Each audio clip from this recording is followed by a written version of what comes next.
কেন আজকে মধ্যপ্রাচ্যের লোক আমার পাসপোর্ট দেখলে মিসকিন বলে? ওয়াই? হিস্ট্রিতে আসছে লর্ড ক্লাইভ 2টা জাহাজ ভর্তি করে শুধু গোল্ড নিয়ে গেছে। একটা চোরের জাতি, চিন্তা করেন, ব্রিটিশ লুটার্স এত পরিমাণ গোল্ড সে নিয়ে গেছে যে তার চুরিকে নিয়ে ব্রিটিশ পার্লামেন্টে ইনভেস্টিগেশনের কমিটি পর্যন্ত হয়েছে। It is the same land where the millions of the Westerners came to loot and plunder in billions. Lord Clive যখন আপনার 1757-তে 23শে জুনে পলাশিতে এই বাংলার স্বাধীনতা ছিনায় নিল, এর পরের দিন সে তার হিস্টোরিয়ানরা লিখেছে, তার বাটলারকে বলছে যে I fear whether I'll be able to walk through the streets and bazaar of Murshidabad, যে আমার ভয় হচ্ছে যে আমি এর পরের দিন 24শে জুন আমি মুর্শিদাবাদের বাজার দিয়ে হাঁটতে পারবো কিনা। ওয়াই? কজন সোলজার ছিল? হোয়াইট সোলজার 900-র মতো, 950-র মতো ব্রিটিশ সোলজার ছিল। এর ভিতরে 300 জন হচ্ছে সাদা, বাকিরা তো আপনার লোকাল ইন্ডিয়ান, আমাদের গায়ের রং, মার্সেনারি, পেইড সোলজার আর কি, চাকরি করে, যুদ্ধ করতে গেছে। The bazaar of Murshidabad could tear him up into pieces, তাকে ছিন্ন বিচ্ছিন্ন করে দিতে পারত। সেই মুর্শিদাবাদের মানুষরা 24শে জুনে তাকে তার গাছের লাউ দিয়েছে, কদু দিয়েছে, মাছ দিয়েছে, উপঢৌকন দিয়েছে নতুন রাজাকে। জগৎ শেঠ, উমিচাঁদ, রায়দুল্লভ, কৃষ্ণপদ রায় চৌধুরী, পশ্চিম বাংলার আজকের এই বাংলার বড় বড় জমিদাররা উপঢৌকনের জন্য তার ব্যাংক খালি করে দিয়েছে। হিস্ট্রিতে আসছে লর্ড ক্লাইভ পরবর্তীতে যখন ইংল্যান্ডে ফিরে গেছেন 2টা জাহাজ ভর্তি করে শুধু গোল্ড নিয়ে গেছে। একটা চোরের জাতি, চিন্তা করেন, ব্রিটিশ লুটার্স এত পরিমাণ গোল্ড সে নিয়ে গেছে যে তার চুরিকে নিয়ে ব্রিটিশ পার্লামেন্টে ইনভেস্টিগেশনের কমিটি পর্যন্ত হয়েছে। মানে চোররা পর্যন্ত সারপ্রাইজ হয়েছে, how come you manage to loot such amount of gold. মানে আপনি ডাকাতি করে লুট নিয়ে গেছেন, কিন্তু সব ডাকাতরা সারপ্রাইজড হয়েছে যে কি ব্যাপার, তুমি 2 জাহাজ ভরে গোল্ড নিয়ে আসছো, এইটা কিভাবে সম্ভব? এটা ইনভেস্টিগেশন করতে হবে, এটা তো নর্মাল ডাকাতির মধ্যে পড়ে, নর্মাল চুরির মধ্যে পড়ে না, তুমি কি করছো আসলে? মানে আপনি চিন্তা করে দেখেন যে হাউ রিচ উই ওয়্যার। সারা দুনিয়ার রিচেস্ট প্রভিন্স ছিল বেঙ্গল। মোগল এম্পায়ারের গ্লোবাল জিডিপি ছিল 28%। বেলাল কারেক্টলি বলেছে, 12.5, 13, 14 বিভিন্ন হিস্ট্রিতে আসছে, এই 13-14% আসতো বেঙ্গল থেকে। স্পাইস ওয়ার হয়েছে এখানকার। বেঙ্গলের মশলার কন্ট্রোল কি ইউরোপিয়ানদের হাতে থাকবে না চাইনিজদের হাতে থাকবে, এইটা নিয়ে যুদ্ধ হয়েছে। That rich we were suddenly কি হলো? এবং আপনি সিম্পলি ওয়েলদি হতে পারবেন না, রিচ হতে পারবেন না যদি ন্যূনতম 2-3টা জিনিস না থাকে। আপনার একটা প্রশাসনিক কাঠামো থাকতে হবে, একটা জুডিশিয়াল সিস্টেম থাকতে হবে, একটা ট্রেড বেচা কিনার একটা বন্দোবস্ত থাকতে হবে, কিছু কমন শর্ত আছে, এটা ছাড়া আপনি এটা করতে পারবেন না। তাহলে এটা ধরেই নেওয়া হচ্ছে যে once you are the richest in the world certainly there are provisions of administrations. তো কীভাবে এটা হয়ে গেল? তাহলে যারা আজকে আপনারা বিচারহীনতার জন্য কষ্ট পাচ্ছেন, বিচারহীনতার জন্য আপনাদের আবেগ আছে, আপনাদেরকে বুঝতে হবে যে বিচারহীনতার এই যে হিস্টোরিক্যাল লুপোলস, আমরা বারবার ইতিহাসে কেন মার খেয়েছি, আমরা বারবার কেন ফেল করছি, কেন আমার পাকিস্তান রাষ্ট্র লাহোর রিজনের উপর ফেল করেছে, কেন আমাকে আরেকটা মুক্তির লড়াই করতে হয়েছে 71-এ, এবং সেই মুক্তির লড়াইটা কেন আবার হাইজ্যাক হয়ে গেল, আপনি কেন বারবার হেরে যাচ্ছেন? এবং বিচারের ইনসাফের দেখেন আমার সোশ্যাল কন্ট্রাক্টটা কী ছিল 71-এ। যারা স্বাধীনতার ঘোষণাপত্র পড়েছেন আপনারা দেখবেন যে এই ঘোষণাপত্রে 3টা সেগমেন্ট ছিল।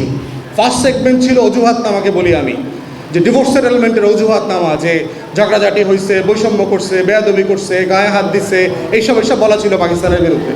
সেকেন্ড সেকশনে ছিল আমার আকাঙ্ক্ষা, আমার স্বপ্নের কথা, যে আমার বানানো একটা ঘর এই রাষ্ট্র থেকে বের হয়ে গিয়ে আমি আর একটা ঘর বানাবো এই কারণে, এবং সেই ঘরটা এই ঘরের থেকে এত বেশি ইনসাফ থাকবে, এত বেশি সুন্দর হবে, it shall be decorated in such a way, in heavenly way, that people shall be glorifying you in a magnificent manner. তো সেই রাষ্ট্রটা হইল না কেন? সেখানে বলা ছিল যে আমার রাষ্ট্রটা রিপাবলিক হবে, জনগণের রাষ্ট্র হবে। সেই রাষ্ট্রটা কেন শেখ মুজিবের জমিনদারিতে পরিণত হইল? শেখ পরিবার সহ এখানে এখানে বংশীয় রাজবংশ শাসন ব্যবস্থা তৈরি হয়েছে, কেন হইল? বারবার কেন হয়েছে? আমার সাম্য কোথায়, আমার মানবিক মর্যাদা কোথায়, আমার সামাজিক সুবিচার, আমার ইনসাফের রাষ্ট্র কোথায়? আমার তো এটাই ছিল সোশ্যাল কন্ট্রাক্ট, যে আমি এই রাষ্ট্রটাকে ইনসাফ বানাবো, যে এই রাষ্ট্রে বৈষম্য থাকবে না। কারণ এই বৈষম্যের আলোচনা করেই তো 1 country 2 economy 60-এর দশকে যে পাকিস্তান বিরুদ্ধে যে আন্দোলনটা করেছে বাঙালিরা এখানকার, এর মূলত জায়গাটা ছিল এইখানে যে ওয়ান কান্ট্রি টু ইকোনমি, একটা দেশে দুই রকমের অর্থনীতি কেন, যদিও হিস্টোরিক্যাল ফ্যাক্টস অ্যান্ড ফিগার ওই ডিসকোর্সগুলোকে সাপোর্ট করে না, but that was the figure bin put forward that. তো এই হিস্টোরিক্যাল জায়গাগুলো আমাদের তরুণ ভাই বোনকে বুঝতে হবে যে আপনারা যারা 24-এর গণঅভ্যুত্থানে লড়াই করেছেন, আমাদের গত শতাব্দীর ইতিহাসের যে দুইটা রাষ্ট্র আমরা বানিয়েছিলাম, বাঙালি মুসলমান এবং বাঙালি নিম্নবর্ণের হিন্দুরা মিলে, সেই রাষ্ট্রের আপনি দেখবেন যে সেই রাষ্ট্রের ঘোষণাপত্র ছিল। লাহোর রেজলিউশন একটা হিস্টোরিক ডকুমেন্টেশন ছিল, যেটা পাকিস্তান রাষ্ট্রের ঘোষণাপত্র ছিল 1940 সালে, যেটা পাঠ করা হয়েছিল আপনার লাহোরে বসে অল ইন্ডিয়া মুসলিম লীগের কনফারেন্সে, এবং যেটা ছিল পাকিস্তান এবং আজকের বাংলাদেশ রাষ্ট্রের ভিত্তিমূল, যে এই ব্রিটিশ ইন্ডিয়া থেকে কিভাবে মুসলিম মেজরিটি মানুষের জীবন আচরণ, কালচার, তাহজিব তামুদ্দুন, বেঁচে থাকা, সংস্কৃতি সব কিছু মিলায়ে তার যে আলাদা আবাসভূমি লাগবে, সেই লড়াইয়ের প্রিন্সিপাল পজিশন ছিল।